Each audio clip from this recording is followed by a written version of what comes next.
Hey everybody! I just wanted to go over my answer key with you for the sniper questions.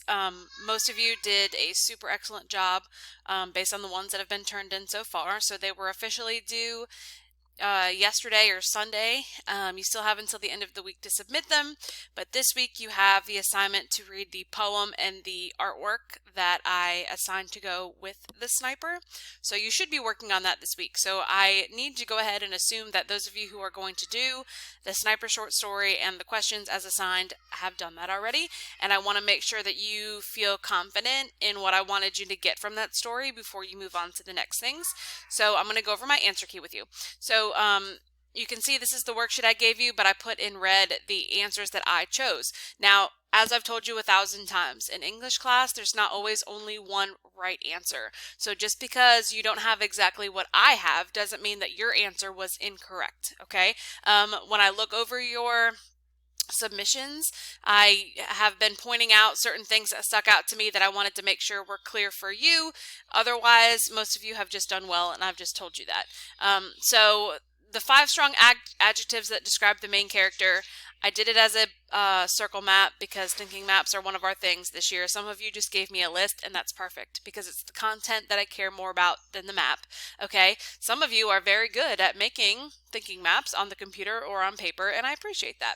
So these are things that I learned through direct characterization, which means the author told me these things about the character. I knew that he was hungry, I knew that he was excited, I knew that he took risks because of things that the author said about him. But some of the things you learn about him, you learn through indirect characterization. And actually, I'm wondering if the risk-taking, I should have that as indirect characterization. So that's a mistake on my part. But you know that he takes risks because he takes a risk by lighting his cigarette, which almost gets him killed. So those are some things we learn about the sniper. There's so many other things you can say about him.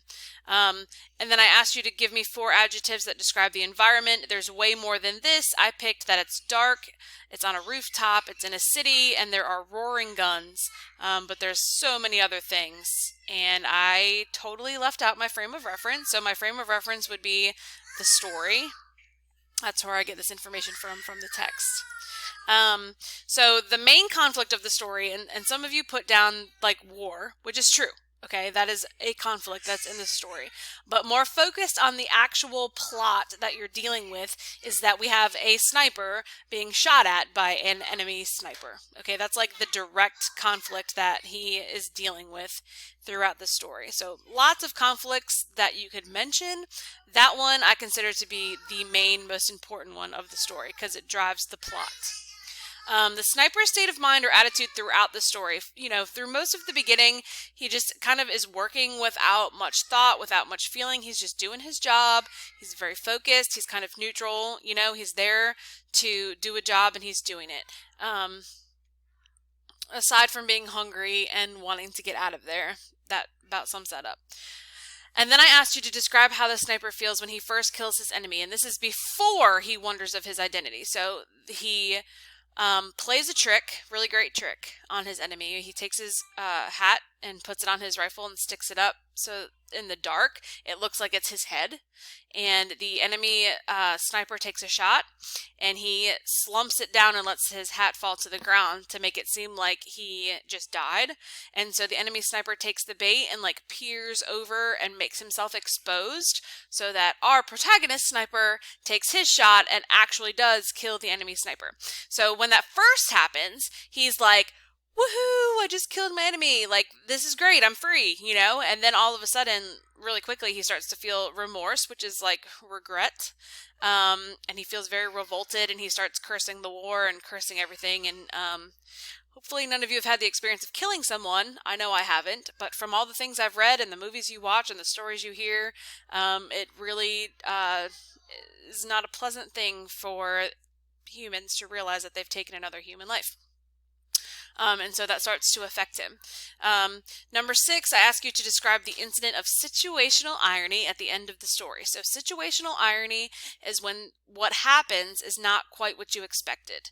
And in this case, the sniper feels the need to find out who he killed and it ends up being his brother. And this is significant because, and a lot of you mentioned, you know, he thought it was his enemy, but it was his brother. And honestly, it's both. So we're dealing with a civil war, which means, you know from the American Civil War, it's all Americans fighting against each other. So this is Irishmen fighting against each other.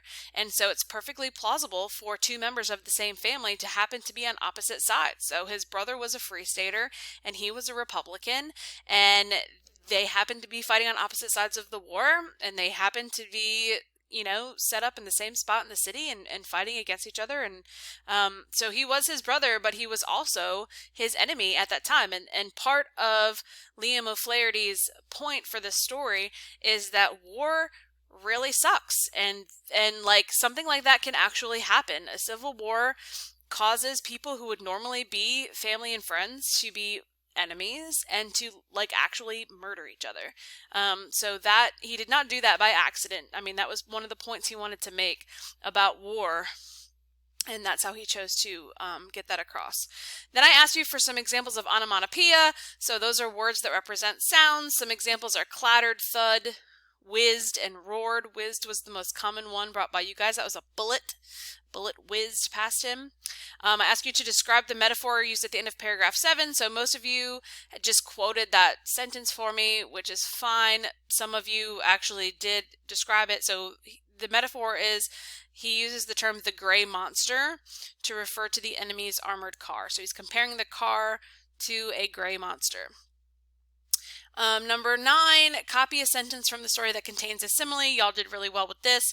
Many choices. The one I picked was machine guns and rifles broke the silence of the night spasmodically like dogs barking on lone farms. So we're comparing the guns to barking dogs. Okay, and we have the word like to make that a simile. Again, many other opportunities, lots of figurative language in this story. And then finally, because we had to bring this back from the Dark Ages, pick a sentence, any sentence, and tell me whether it's simple, compound, or complex. Most of you picked simple sentences. It's totally fine. I just wanted to spark up your memories of all the fun we had with grammar earlier in the year. So here's 3 examples of a simple sentence, a compound sentence, and a complex sentence. Most of you did fine on that. So main things I want you to take away from this story are that the tone, like the author's tone of this story towards war, is that war is evil. He doesn't ever say anything good about the war. He doesn't really say anything about the war specifically. He shows us how he feels about the war through his character, the sniper, and what the sniper deals with and goes through. And then the situational irony at the end really hits the point home that, like, war is evil. War sucks, and it's awful. And, okay, I think that's it for now. I think that's what I want you to get from this. I wanted you to see the answer key that I created to hopefully help clear up anything that you were confused about. I'm looking over all your papers, but sometimes I don't look them over as closely as I could. I might miss something. So here's this for you to double check.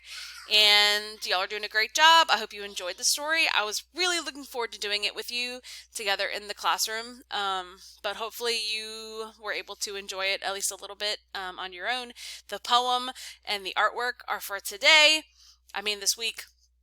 And it's a very similar theme. I mean, they're all on the same theme of war and death and all that good stuff. So take care of that. All of the things you need to complete your assignments are in the assignment that I posted yesterday.